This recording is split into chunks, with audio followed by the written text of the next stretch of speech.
शांतिपुर। अच्छा अच्छा। हाँ अच्छा, ये वाला अमृतपुर। अच्छा ठीक है, चलिए बहुत बहुत बधाई। हाँ थैंक यू, आप लोग आए इसके लिए बहुत अच्छा लगा हमको। बैठिए बैठिए बैठिए, आओ आओ आओ आओ। कांग्रेस सुपर। थैंक यू, बैठो बैठो बैठो बैठो, आइए बैठिए। जोहार नमस्कार, आप देख रहे हैं झारखंड न्यूज़ 9 और अभी हम खूंटी आए हैं और जेपीएससी में बहुत ही अच्छा रैंक पाई है जिनका नाम है रूपम सोनाली और इन्होंने 268वां स्थान प्राप्त की है और काफ़ी संघर्ष के द्वारा इस पोजीशन को पाई है। घर में माता पिता का साया उठ चुका था और घर भी चलाना है, परिवार भी चलाना है, अपने आप को भी एक अच्छे रास्ते पे लेके जाना है। एक महिला होकर के लड़कों को टक्कर देने वाली रूपम सोनाली के घर हम आए हैं और सबसे पहले तो झारखंड न्यूज़ की तरफ से मैम आपको बहुत बहुत बधाई। Thank you sir, thank you.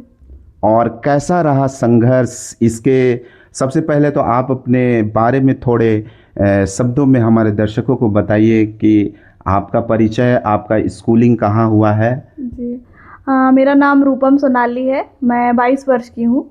मूल रूप से मैं तमाड़ बिरगांव की निवासी हूँ, लेकिन मेरा जन्म, लालन पालन और प्रारंभिक शिक्षा खूंटी जिला में हुआ है। मैंने अपनी 10th तक की पढ़ाई seventh day Adventist school Khunti से कंप्लीट की। फिर मैं रांची गई सेंट जेवियर्स कॉलेज, जहाँ से मैंने अपना इंटरमीडिएट किया और अंडरग्रेड भी मैंने वहीं से कंप्लीट किया है। अभी मैं पोस्ट ग्रेजुएशन कर रही हूँ रांची वुमेंस कॉलेज से। और मैंने जेपीएससी में पहले ही प्रयास में ये मुकाम हासिल किया है, तो इसके लिए मैं भगवान को बहुत ज़्यादा शुक्रिया अदा करना चाह रही हूँ जी। मात्र 22 वर्ष की है, तो आप दर्शकों को क्या सलाह देना चाहेंगे, कैसे वो इस तरह का अगर एग्ज़ाम लिखते हैं तो उनके लिए क्या मैसेज रहेगा। जी मेरा मैसेज यही है कि आप कंसिस्टेंट रहिए, पेशेंस रखिए और खुद पे भरोसा रखिए।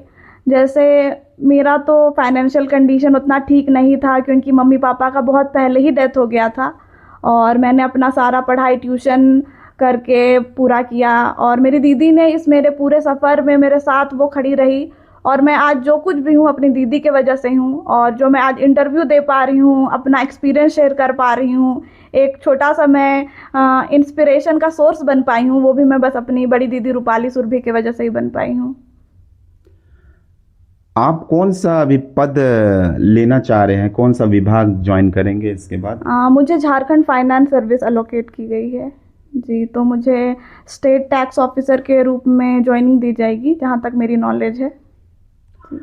कैसा प्रयास रहा, क्या सोच करके आप जेपीएससी का एग्ज़ाम लिखे, या और भी तो एग्ज़ाम एसएससी वगैरह है, तो आप इस फील्ड में क्यों चुनी, थोड़ा सा विस्तार रूप में बताइएगा। जी सर, चूँकि मैं अपने स्कूल टाइम से ही पढ़ाई में काफ़ी अच्छी थी, तो मेरे पेरेंट्स, खासकर मेरी मम्मी का मानना यह था कि अगर मैं थोड़ी मेहनत करूँगी तो मैं एक सिविल सर्वेंट बहुत जल्दी बन सकती हूँ। और चूँकि मेरी मम्मी का डेथ बहुत जल्दी हो गया, तो उसके डेथ के बाद तो मैं सोच रही थी कि अब कुछ नहीं है जीवन में, अब सब कुछ ख़त्म हो गया, अब यही है मेरे जीवन का विराम। लेकिन मेरी दीदी ने मेरा हौसला बढ़ाया और उसने कहा कि तुम्हें जितना पढ़ना है, तुम जितना तैयारी करना चाहती हो करो, हम लोग तुम्हारे साथ हैं, चाहे पूरा दुनिया साथ ना हो पर हम तुम्हारे साथ हमेशा खड़े हैं। तो वही दीदी मुझको मोटिवेट करती थी। उन्होंने ही कहा कि चलो ठीक है, करो, घर में ही रह के करो, धीरे धीरे ही सही पर कभी ना कभी सफलता जरूर हाथ लगेगी। और भगवान की दया से मेरे पहले ही प्रयास में मुझे इतना जल्दी सफलता मिलेगी, मैंने कभी नहीं सोचा था। माँ बाप का साया उठ जाने के बाद फिर से एक नई कहानी को आप रचे हैं, इतिहास रचे हैं, उस विषय में थोड़ा सा बताइएगा। जी इतिहास तो रचे हैं ऐसा लोगों का मानना है, पर मेरा मानना है कि ये बस मेरे सक्सेस की जो सीढ़ी है उसमें पहला स्टेप है ये। मेरी मम्मी का मानना है कि तुम बहुत आगे बढ़ सकती हो बेटा, वो वही कहती थी, मैं तो कहूँगी कहती हैं, क्योंकि वो मेरे साथ अभी भी जिंदा है।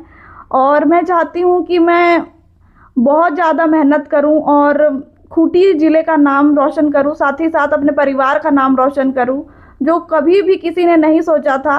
मैं ऐसा कुछ करना चाहती हूँ कि लोगों को उससे प्रेरणा मिले, ताकि मुझे देखकर मेरे जैसे जो बच्चे हैं जिनका माता पिता का देहांत बहुत जल्दी हो जाता है, वो थोड़ा उनको इंस्पिरेशन मिले और वो कुछ अच्छा करे। यही बस मेरा है थिंकिंग। दीदी अभी कहाँ सर्विस करती है और उनके माध्यम से आपको किस तरह का सुविधा प्राप्त हुआ है? जी सर, मेरी दीदी ने जीएनएम किया है रिम्स रांची से। उसके बाद वो वहीं काम की 2 साल, फिर उसके बाद वो पोस्ट बीएससी कर रही हैं रिम्स रांची से ही। और हम लोग दोनों बहन ने ही एक दूसरे का सहारा लिया है और दिया भी एक दूसरे को। बस इसी तरह से हम लोग बढ़ते गए, धीरे धीरे ट्यूशन पढ़ाते गए और थोड़ा बहुत एक दूसरे का प्रयास से और एक दूसरे को मोटिवेट करते करते यहाँ तक पहुँचे। अभी आपके बीच में बहुत सारे फ़ोन कॉल्स वगैरह हैं, पुराने दोस्त याद कर रहे हैं जी।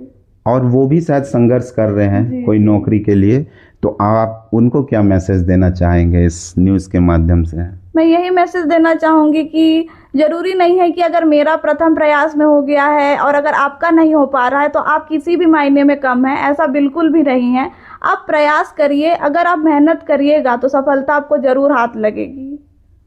ये थी हमारे बीच में रूपम सोनाली, एक 22 वर्षीय बच्ची जिन्होंने इतना अच्छा रैंक किया और लड़कों को भी पछाड़ने के लिए इतना पढ़ाई में तत्पर रही और रिज़ल्ट भी काफ़ी अच्छा रहा। बहुत सारे लोग जो बच्चे हैं जिनके माँ बाप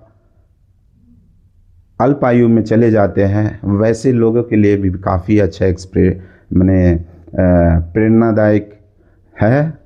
और हमारे झारखंड न्यूज़ के तरफ से इनको बहुत बधाई और इनके उज्जवल भविष्य के लिए हम कामना करते हैं और दिल से जोहार करते हैं। Thank you sir. Thank you.